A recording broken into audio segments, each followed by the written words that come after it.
행하심을 들었음이로라. 바리새인들이 서로 말하되 볼지어다 너희 하는 일이 쓸데없다 보라 온 세상이 그를 따르는도다 하니라. 아멘. 우리는 요새 요한복음을 계속 읽고 있습니다. 나사로가 예수님께서 다시 살리신 것을 우리가 읽었고, 이 많은 사람들이 그 일로 죽은 사람이 다시 예수님의 말씀으로 살아난 일 때문에 많은 사람들이 예수님께 호감을 가지고 예수님을 믿기 시작을 했습니다. 그런 이야기들이 17절에 보니까 증언이라고 나오는데 보고 들은 것을 전파하는 겁니다. 그러니까 소문이 난 거죠. 진실된 소문을 증언이라고 하는 것이죠. 사람들이 보고 듣고 느낀 것이 전파된 거니까 거짓이 없는 것이고, 죽은 사람이 살아났고 그 살아난 사람이 여전히 살아있으니까 사람들이 예수님을 믿기 시작하는 것입니다.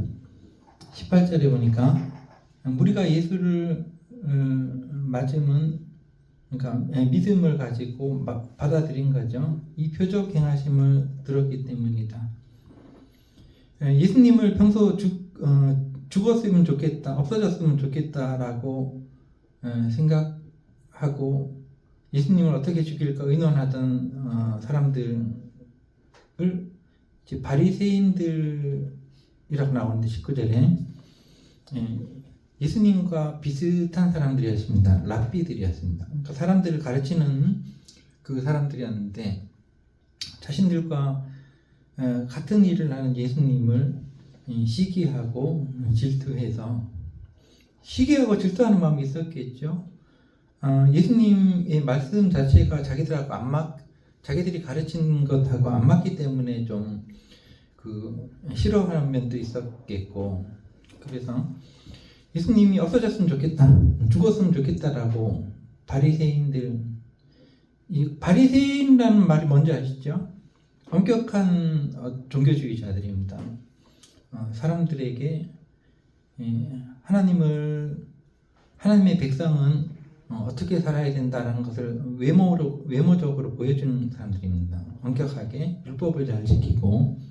그런데 예수님이 가르침은 자기들의 가르친 것은 조금 안 맞아요. 안 맞으니까 예수라는 청년 랍비는 죽었으면 좋겠다 이렇게 하고, 예수님의 말씀이 다소 자기들의 어떤 룰을 깨는, 어떤 그 질서를 깨는 그런 부분이 없지 않아 있었기 때문에 위험하다고 생각했고, 예수라는 사람의 가르침이 위험하다. 그래서 예수님을 좀 죽었으면 좋겠다. 9절에 나오죠. 12장 9절에 보니까, 10절에 보니까 예수님도 죽기를 원했고, 예수님이 다시 살리신 나사로도 죽었으면 좋겠다 이렇게 막 하는 사람들이었는데, 그 사람들이 예수님이 점점점 사람들에게 인기를 얻게 되니까 서로 말하되 볼지어다 너희 하는 일이 쓸데없다. 그러니까 서로 얘기하기를, 야, 우리가 지금 뭔 성과가 있느냐, 예수님 죽이기를 지금 아무리 계획해도 예수는 점점 안 죽는 쪽으로 지금 인기를 얻어간다라는 것이죠. 이 세상에 우리가 아무리 노력해도 안 되는 일은 안 되는 겁니다. 그러나 우리가 그냥 놔둬도 되는 일은 되는 겁니다. 우리가 하는 일이 어떻게 보면 우리가 원하고 우리가 하는 일들이 쓸데가 없는 경우들이 많이 있거든요. 하나님께서 하시는 일은 우리가 막을 수도 없고, 우리가 늙고 병들고 죽고 이런저런 산과 산 넘어가면 또 산이 있고 이렇게 되는데, 우리는 약소국가이기 때문에 미국이 큰 소리 한번 내면 우리가 간이 쪽으로 살고 막 그런 어쩔 수가 없습니다. 이게 우리 마음대로 되는 것이 아니고 우리나라는 항상 풍전등화입니다.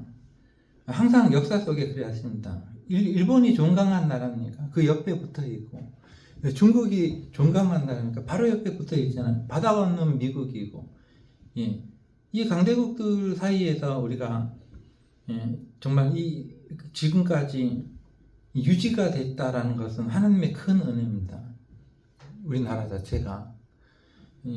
근데 하나님께서 우리를 이렇게 지키시니까 우리는 하나님의 민족입니다. 하나님께서 너무나 사랑하시는 민족이기 때문에 우리 말을 그대로 쓰면서 버티고 있는 거죠, 아직요. 그래서 일본이나 미국이나 우리나라 없어졌으면 좋겠다라고 생각을 할지라도 하나님께서 원치 않으시면은 이 나라는 그대로 하나님의 교회가 있는 나라로 언제나 있을 것입니다. 그래서 바리새인들이 서로 말하기를 야 우리가 저 사람 죽었으면 좋겠다고 지금까지 모의하고 계획하고 했는데 우리가 뭔 일을 한 거냐 쓸데없는 일을 했다라고 얘기하는 것이고 온 세상이 그를 따르는도다 이건 의미가 있습니다. 예수님은 유대인으로 태어나셨지만 유대인들만의 예수님이 아닙니다. 온 세상 모든 민족 우리 대한민족의 예수님이시기도 합니다. 온 세상이 예수님의 민족입니다. 온 세상이 그를 따르는도다. 21절에 보니 명절에 예배하러 올라온 사람들이 있었는데 그 명절이라는 것은 이스라엘은 1년에 6월절, 오순절 이런 3대 절기가 있죠. 그 절기마다 큰 예배가 예루살렘 성전에서 있었습니다. 그런데 자기는 태어난 것이 헬라인이다 그럼 그리스인을 얘기하는데 유대인이 아닌 거예요. 이런 사람들은 유대인이 아닌데도 유대인이 섬기는 하나님을 예배하기 위해서 이렇게 그 성전에 먼 데서 찾아온 사람들입니다. 이 사람들이 예수님을 뵙기를 원했다라는 것은 예수님께서 드디어 유대인들만의 어떤 구원자가 아니고 온 세상 모든 민족의 구원자라는 것을 요한이 말을 하고 있는 것입니다. 그래서 헬라라는 것은 그리스를 얘기하는 거예요. 그 헬라어, 그리스어. 이건 아시겠죠? 고대 서양의 가장 문화적인 중심이 헬라였습니다. 그리스, 아테네, 스파르타 이름은 들어보셨죠?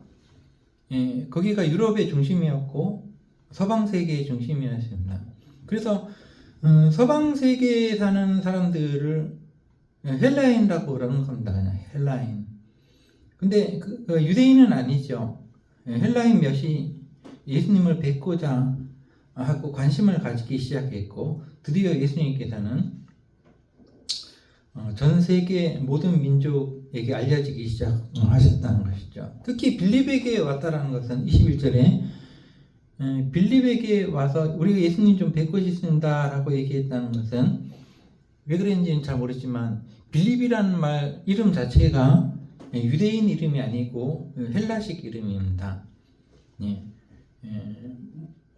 우리가 영어로 이름 가진 사람도 있잖아요. 한국 사람이라도 영어로 스테판 이렇게 이름 다니엘 이렇게 영어 이름 가진 사람도 있잖아요. 그래서 빌립이라는 이름 자체가 빌립은 유대인이었지만은 외국 이름을 가지고 있었다.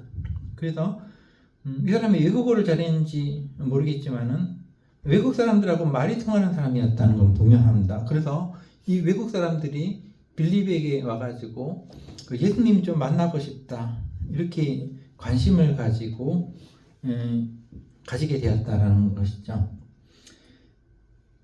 이런 분위기가 지속이 되면서 예수님께서 23절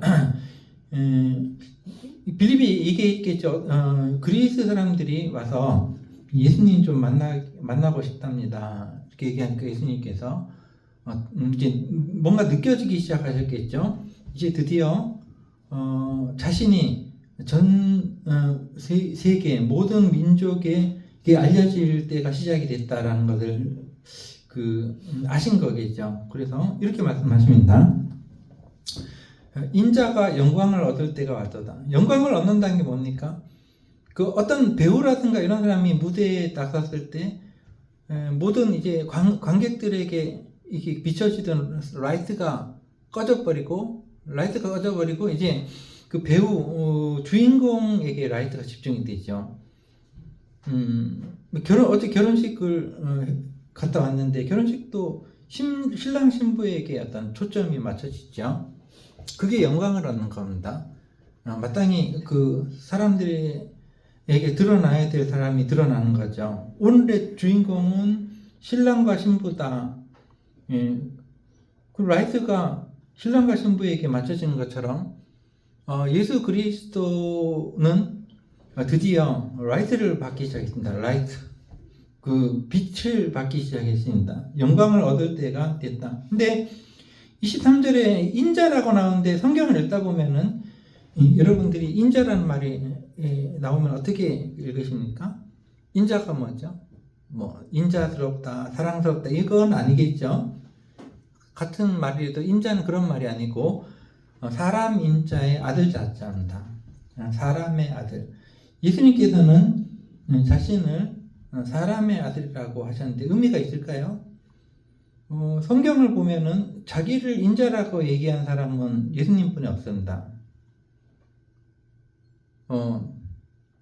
그럼 도대체 그 인자라는 말을 어디서 가져와서 쓰셨을까라고 우리가 질문을 했을 때 구약 성경 중에서 유대인들이 가장 좋아하는 성경이 하나 있습니다. 다니엘서입니다. 다니엘서에 우리가 예전에 한번 읽었잖아요. 다니엘서에 보면 인자란 말이 나오고 에스겔서는 어떻습니까? 에스겔서를 한번 봐볼까요?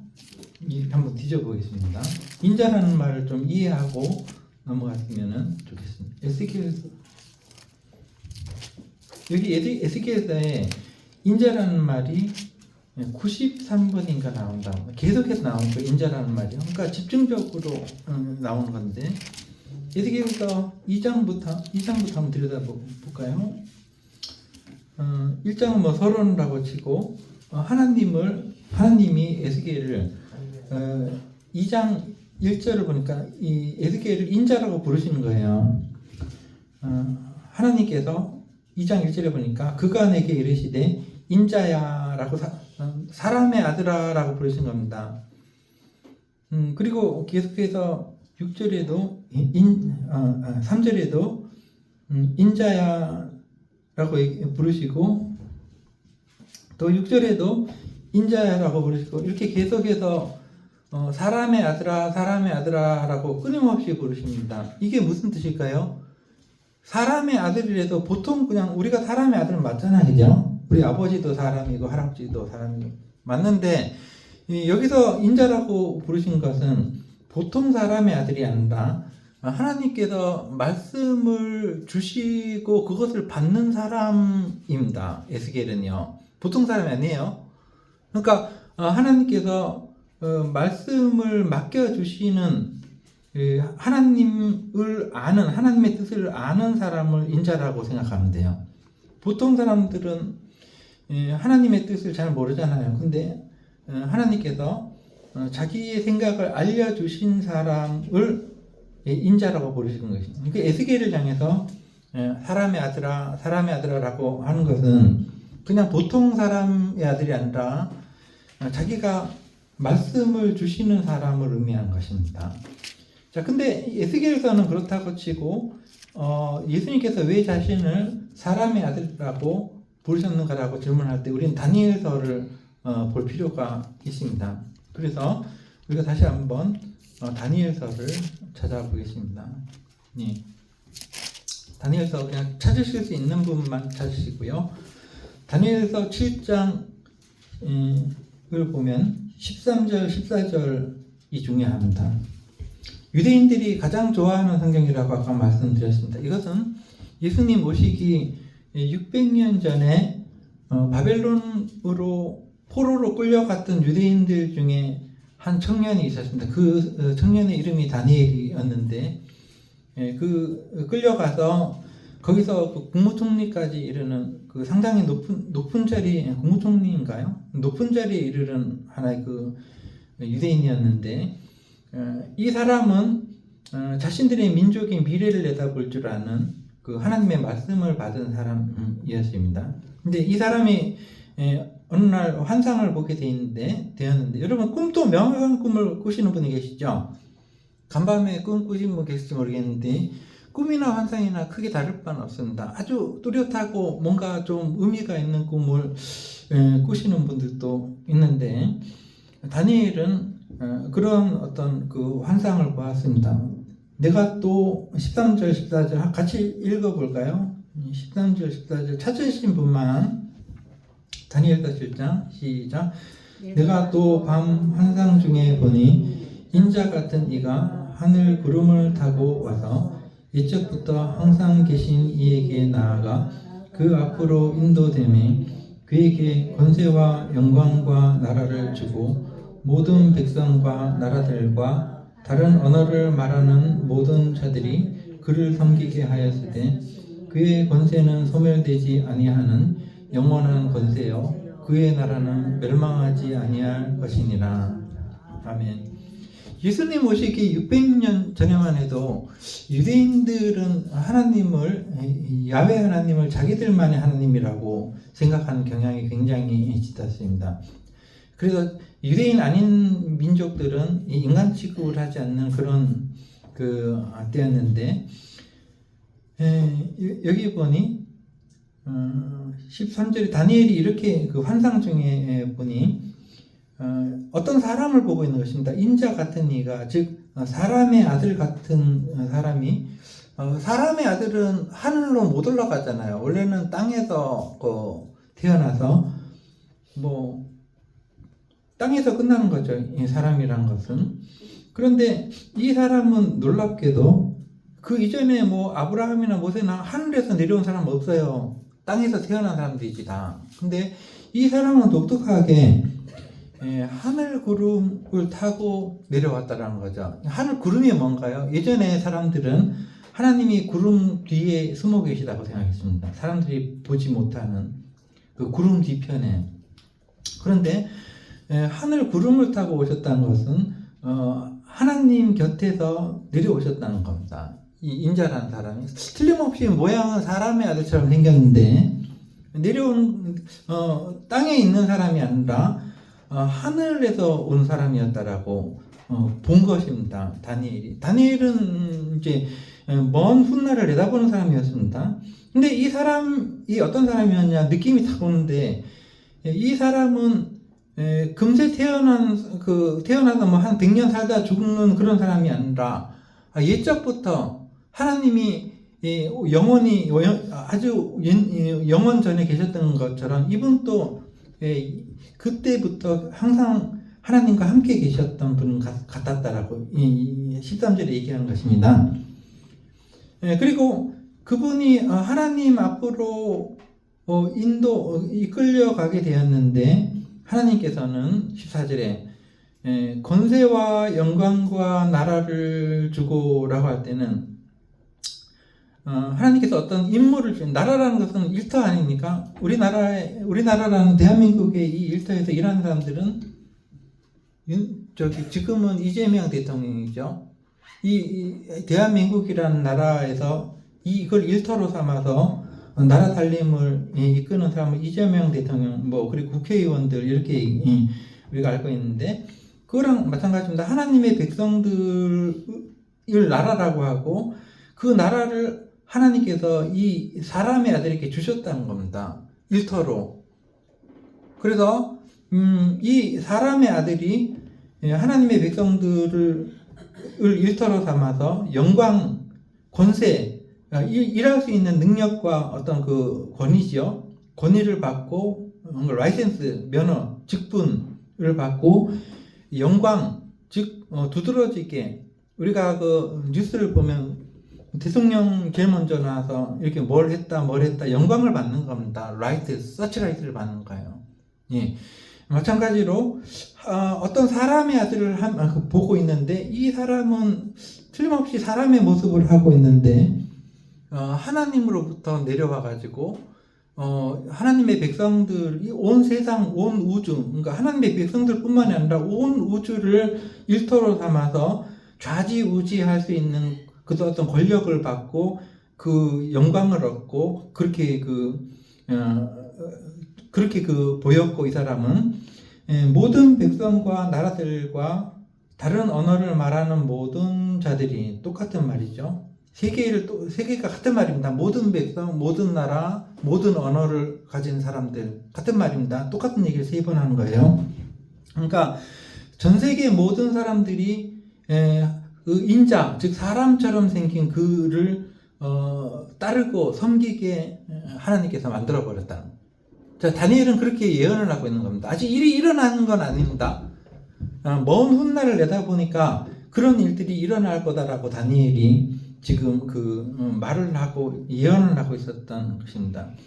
그의 권세는 즉 그 사람의 아들이 다스리는 어떤 권세는, 우리가 대통령은 5년인가요? 현재 5년 있으면 넘겨야 돼요. 끝나죠. 그리고 이 세상의 어떤 나라나 이 세상의 어떤 왕들도 영원히 왕이 될 수는 없습니다. 한 시대를 풍미하고 그저 한 몇십 년을 버티다가 끝나는 건데, 다니엘이 본 사람의 아들 인자는 죽지 않는다는 거예요. 영원한 어떤 지도자로 다스리고 멸망하지 않는다. 그의 나라는 멸망하지 않는다라고 본 것입니다. 그러니까 이것을 보았을 때 다니엘이 제정신이었겠습니까? 도저히 이거는 이해할 수 없는 자신이 한 번도 보지 못한 어떤 사람을 본 겁니다. 하늘에서 내려오는 그 사람을 보았는데 보통 사람이 아니었고, 그래서 다니엘이 근심을 하면서 번민하였다.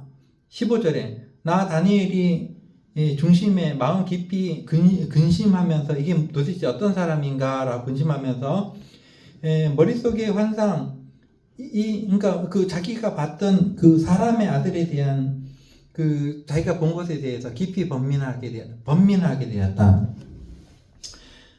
그렇게 다니엘을 말합니다. 그래서 예수님께서 자기를 인자라고 말하신 것은 다니엘의 7장 13절 14절의 내용을 끄집어내서 자신을 인자라고 표현하신 것이 분명합니다. 틀림이 없습니다. 그것은 그래서 우리가 다시 요한복음 12장으로 돌아와서 23절에 요한복음 12장 23절 예수께서 대답하여 이르시되 드디어 인자가 영광을 얻을 때가 왔다. 하나님께서 이 온 세상을 일터로 맡기신다는 거죠. 그때가 온 것이죠. 그러면서 그때는 어느 때를 거쳐가야 되느냐, 어떤 과정을 거치느냐, 예수님께서 온 세상 사람들의 지도자가 되기 위한 과정이 있습니다. 우리 대통령도 대통령이 되기 위해서는 과정을 거치지 않고는 안 되죠. 어떤 과정을 거치죠? 선거. 표를 많이 얻어야죠. 대통령이 되기 위해서. 그 선거 없이 어떻게 대통령이 됩니까? 유세하고. 근데 예수님께서는 하나님께서 세우신 초인적인 어떤 사람이었는데 하나의 과정을 거치셔야 되는데 그 과정이 뭐냐면 죽는 것이었습니다. 인생이라는 것은 어떻게 잘 사느냐가 중요한 게 아닙니다. 사실 어떻게 죽느냐가 중요한 것입니다.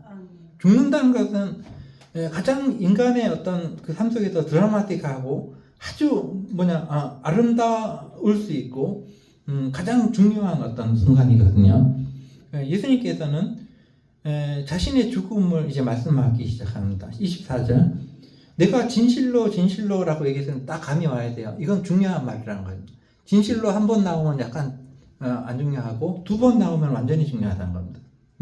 예수님께서 내가 진실로 그러니까 내가 아멘 이렇게 하는 거죠. 예수님께서 아멘 진실로 아멘 너에게 말을 하겠다. 지금부터 한 날에 미리 땅에 떨어져서 잘 죽어야 됩니다. 막 썩어서 죽으면 안 돼요. 잘 죽으면은 그것이 다시 그 싹이 나고 잎이 나고 이렇게 그 자라가지고 그 하나님의 밀이었을 때보다 훨씬 더 비교도 안 될 만큼 어마어마한 식물이 될 수가 있죠. 그래서 하나님의 밀이 잘 죽으면은 많은 열매를 맺는 식물로 성장을 할 수 있다라는 것이죠. 만약에 그 하나님의 밀이 죽지 않으면은 그냥 하늘 그대로 있는 거는 맞지 않습니까? 우리가 씨를 뿌렸는데 씨가 그대로 있어. 그러면은 뭐 그대로 끝나는 거죠. 잘못된 거죠, 농사가. 그래서 예수님께서는 자신의 죽음을 얘기하면서 어떠한 방식으로 어떠한 자세로 자신이 그 죽음을 이제 그 죽음의 과정을 거치는지 말씀을 하신 것입니다. 그러면서 25절 너희도 사는 것에 집중하지 말고 어떻게 죽을 것이냐를 더 중요하게 생각하라는 그런 말씀을 이렇게 말씀하십니다. 자기의 생명을 사랑하는 자는 즉 사는 것에 연연하고 사람이 사실 사는 것에 연연하다 보면 온갖 나쁜 일을 다 하게 되어 있습니다. 천년만년 살 것처럼 돈에 욕심도 내고 뭐 다투기도 하고 싸움도 하고 질투도 하고 시기도 하고 이게 다 사는 것에 관심이 있기 때문에 그런 거 아니겠습니까? 근데 정말로 살고 싶으면은 죽으라는 것입니다. 생명을 사랑하지 말라는 것입니다. 이 세상에서 자기의 생명을 미워하는 자가 영생하는 생명을 얻게 된다는 거죠. 그러니까 예수님께서는 나는 이렇게 죽지만 너희는 내가 죽는 방식대로 죽지 말고 너희는 잘 살아야 돼 이거 아닙니다. 그러니까 예수님께서는 내가 너희들을 위해서 다 해줄 테니까 내가 대신 죽어주고 내가 할 테니까 너희들은 이거 안 해도 돼 이렇게 하시는 분이 아닙니다. 내가 어떻게 죽는 것을 너희들이 잘 보고 너희들도 나처럼 죽으라고 말씀하신 겁니다. 항상 그렇게 말씀하셨어요. 26절에 보니까 나를 섬기려면 나를 따르라고 말씀하셨지. 나를 섬기려면 내가 해주는 거 잘 챙겨 먹고 내 고난 안 받고 내가 죽는 것처럼 죽지 말고 너희들은 그렇게 편안하게 살아야 돼 그렇게 하신 그런 부분이 없어요. 찾아보면 너희가 나를 따르려면 나 죽는 것처럼 죽고 나 사는 것처럼 살아야 된다 이렇게 말씀하신 것이죠. 그래서 우리가 사는 것보다 죽는 것을 더 귀하게 여기고 중요하게 여기라고 하시면서 26절 나를 따르려면 예수님은 사람의 아들입니다. 인자입니다. 하나님의 말씀을 받은 사람입니다. 나를 따르려면 섬기려면 우리는 예수님께 붙어 있어야 살아요. 하나님의 말씀이 거기 있으니까. 나를 따르려면 나를 섬기려면 나를 따라야 되고 내가 나를 섬기는 자는 내가 있는 곳에 있겠다는 것은 예수님의 그 죽음 앞에 있다는 것이죠. 어떻게 죽으셨는지 잘 관찰을 해야 됩니다. 여러분 우리가 이 세상에 천년만년 살지 못하지 않습니까? 항상 삶을 생각하고 어떻게 더 이 삶을 지속할 것인가 그렇게 생각하면 물론 뭐 다들 그렇게 생각하고 살지만은 그러나 기독교인이라면 성경을 읽었다면 예수님께 관심이 있다면 예수님의 죽음의 장소에 우리가 가 있어야 됩니다. 마음이요. 어떻게 죽을까? 어떻게 죽으셨을까? 그럴 때 그런 자세로 살 때 내 아버지께서 그를 귀하게 여기실 거다라고 말씀하십니다. 여러분들의 기도가 삶에 집중이 돼 있으면 안 돼요. 저도 마찬가지고 어떻게 좀 잘 살까? 오래 살까? 예수님은 오래 살지도 못하셨죠. 어떻게 부자로 살까? 예수님은 가난했죠. 어떻게 나를 위해서 살까? 예수님은 자기를 위해서 살지 않으셨습니다. 그렇게 하는 것을 하나님께서 귀하게 여기시지 않는다는 것입니다. 하나님께서 귀하게 여기는 사람은 자신의 죽음을 항상 쳐다보면서 자신의 죽음의 때를 잘 꾸밀 수 있는 그런 사람들을 하나님께서 귀하게 여기시는 거다. 근데 그 과정이 만만치 않습니다. 누구나 다 죽는다는 것은 힘든 거예요. 그 과정 이 힘든 거고, 그래서 27절에 마음이 괴롭다라고 예수님께서 말씀하신 거죠. 죽음을 맞이해야 되는 항상 죽음을 위해서 왔지만은 죽음을 바라보니 마음이 괴롭다. 그래서 때로는 27절에 아버지여 나를 구해 주십시오. 이 때가 너무나 괴로우니 이 때를 어떻게 좀 면하게 해줄 수 없으십니까? 이 때를 그냥 이 죽음을 피할 수 있도록 해주시면 어떻겠습니까? 라고 말씀을 하셨지만 그러나가 중요한 것입니다. 그러나 내가 이를 위하여 이때에 왔나이다라면 내가 죽기 위해서 살고 있습니다. 사실은 잘 죽기 위해서 살고 있습니다. 이 말씀을 하시는 것입니다. 그러니 하나님께 이렇게 기도합니다. 내가 잘 살기 더 좀 살게 해주시고 더 잘 되게 해주시고 이런 기도가 아니라 내가 받아들이겠습니다. 나의 죽음을 항상 생각하겠습니다. 그러니 아버지요 나를 영광스럽게 해주십시오. 죽음을 준비하고 생각하고 대비할 수 있는 사람이 하나님이 귀하게 여기는 사람이고 영광스러운 사람입니다. 그러니 제 이름을 영광스럽게 해주십시오. 제가 이렇게 사는데 아버지의 이름을 저로 통해서 영광스럽게 해주십시오. 너 때문에 내가 영광스럽다. 28절에 하늘에서 소리가 났습니다. 너의 그런 삶의 자세 때문에 내가 영광스러워졌다. 내가 귀해졌다. 좋은 아들이 효자죠, 효자. 아버지의 이름을 영광스럽게 하고 있지 않습니까? 그런 소리가 막 하늘에서 들리고 곁에 섰던 사람들은 이게 무슨 소리냐, 천둥 소리냐, 번개 소리냐, 막 그렇게 하고 그렇게 했다라는 이야기가 나오는데 이건 이제 말씀을 더 이제 지속을 하면 힘들기 때문에 여기까지만 볼 수 있도록 하겠습니다. 여러분과 제가 이 기독교인이라는 이름을 가지고 있다면은 어떤 것이 진짜 기독교인인가를 생각을 해야 됩니다. 요새 너무 기독교가 욕을 얻어먹고 있습니다. 사람들이 다 싫어한대요, 기독교인은. 정광훈 텔레비에 나와가지고 막 교회 얼굴에 먹칠을 하고, 야, 저게 교회냐, 그래가지고, 온 기독교인들이 다 먹칠을 당하고, 사람들이 오해를 해요. 기독교에 대해서 잘 모르니까. 교회에서 지금 뭐 하는 거냐, 이렇게. 그래서 싫어한대, 기독교인들이 다. 그리고 기독교인 수도 막 줄고, 제대로 알지 못한 사람들이 막 교회를 떠나고, 이런 교회는 있고 싶지 않다면 다 떠났는데, 진짜 기독교는 뭐냐 하면, 죽음을 잘 죽는 사람들이 기독교인입니다. 그리고 관심이 삶에 있지 않습니다. 그래서 죽음에 가까우신 분들도 계실 겁니다.